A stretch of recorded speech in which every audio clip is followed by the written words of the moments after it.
Where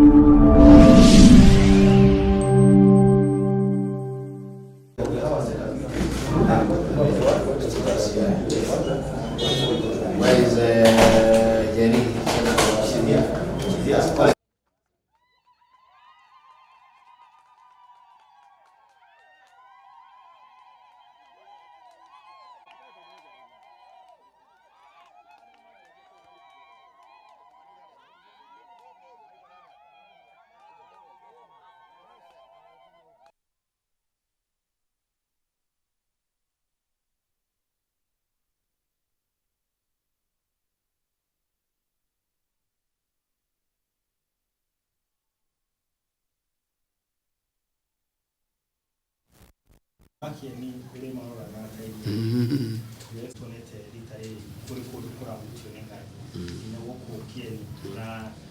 Agakobe nigetha andu mamenye ona mwanake munini ona mundu munini ta wira mamenye ni mundu kiumbe erutanirie arute wira utuku na muthenya.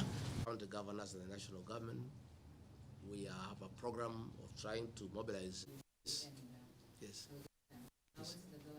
There is a lot. Have a meeting. Yes, Wahungoge. So there's this issue of drugs.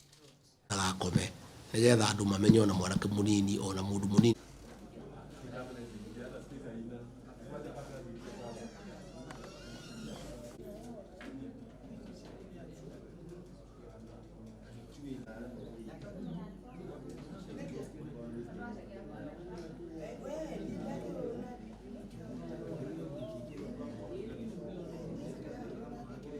He is well briefed, and I have no doubt Eric Wamombi, listening to him, sitting down with him, he has what it takes to take Mathira constituency to the next level.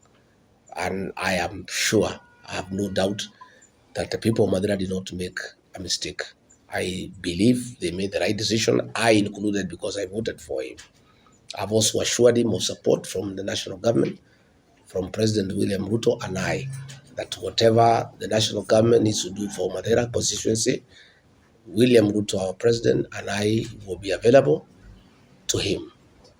I have urged him to stay in touch with us continuously. We are available to him and the people of Mathira so that we listen to whatever needs are there. And he is lucky because I quite understand this constituency, and therefore I'll be of quite some bit of help. The same applies to our president, who has also been there here, repeatedly. So I want to take this opportunity to thank all of you for the support that you accorded me for the last 5 years. Those of you who are in the national government Constituency Development Fund, I want to say thank you. This work would not have been possible with I alone. I cannot take for granted your contribution.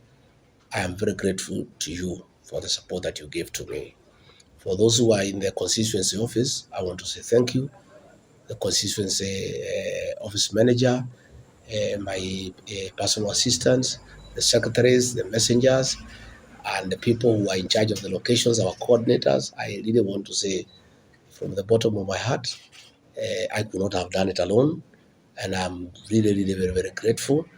And I ask those of you whom the Member of Parliament will retain to accord him similar support, and make sure that you support him throughout so that he can succeed.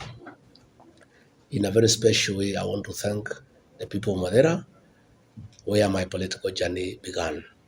The people of Mathira are very special to me, because when things became very tough and the criminal justice system was weaponized against me, all our projects were suspended to punish me and to coerce me to abandon my political beliefs, the people of Mathira stuck with me, and they told me not to be intimidated.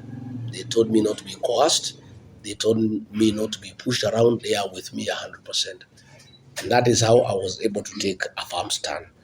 Had the people of Mathira wavered and decided, because I was under siege and projects were being stopped and they abandoned me, I will not be where I am today. So I am really very grateful to the people of Mathira, who essentially are the descendants of the Mau Mau.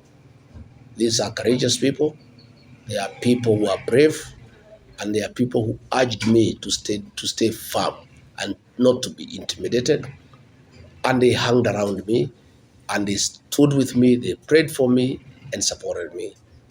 And most importantly, finally, when it came to the ballot, they came out and voted for William Ruto and I to a man. I'll be forever be grateful to the people of Mathira, and I want to assure them that though I'm busy with the national duties, Mathira is my home. I'll always be here, and whatever I can do for the people of Mathira, I'll be very, very happy to do it for them. Finally, I want to thank our church leaders in Mathira, the Mathira Economic Forum, for their support and their prayers. I have told the new member of parliament to work closely with the church leaders. I believe I succeeded largely because of working with them. Our church leaders, our pastors, our reverends, our bishops are good people. They are honest people. And when you work with them, you cannot go wrong because they are with people every day. And they are very useful people in terms of giving you what people are saying and what people want. And what I did is that with continuous engagement with our church leaders, I was on top of things. I knew exactly where there is a problem and where there is none. And they guided me very well, and where I was making mistakes, they were able to correct me. I have asked a member of parliament to agree to be guided and to be corrected. I have asked him to continue listening to the people. I have asked him to continue visiting the people. Even after finishing his duties in Nairobi, I have requested him to consider spending a lot of time with the people of Mathira and continuously engage with them, listen to them, understand them, and address their issues as they come. So with those very many remarks, once again, I want to say thank you very much.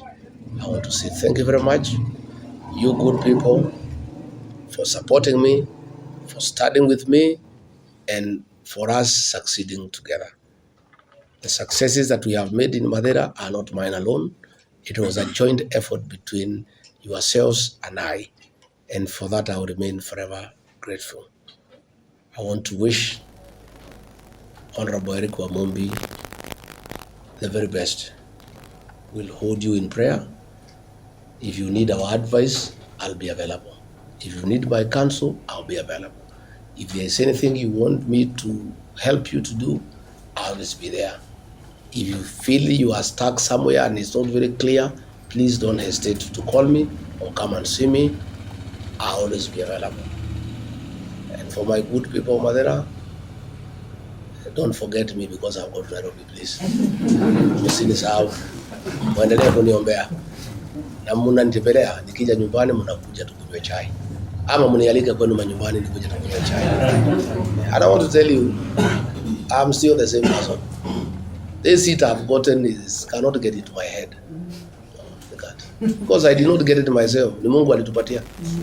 And we remain very humble. And we remain very available for people who are likely to face starvation. The government is clear that we cannot allow anybody to die. And I want to assure the people of Kenya that we are not sleeping. Something is being done. And in the next few days, a lot of help will be coming through.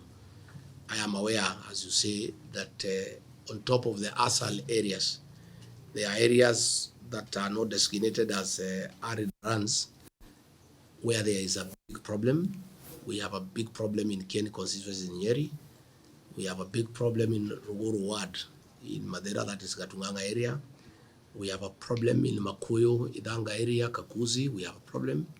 We have a problem in Daragwa. We have a problem in Deya Karai. We have a problem in Bere North and Bere South. We have a problem in Tharaka. And all those areas have been identified, and the needs have been assessed. And as soon as I get back to Nairobi, I'll be chairing a meeting tomorrow so that we can get a plan on how to make sure that food reaches the serving cases and water for animals and for human beings. We are still debating on whether we want to do all the real food or want to do the cash transfer program so that we avoid wastages and so much money being spent on logistics. That is a decision that we'll have to make in the next 2 days. But definitely something is being done about it. soon.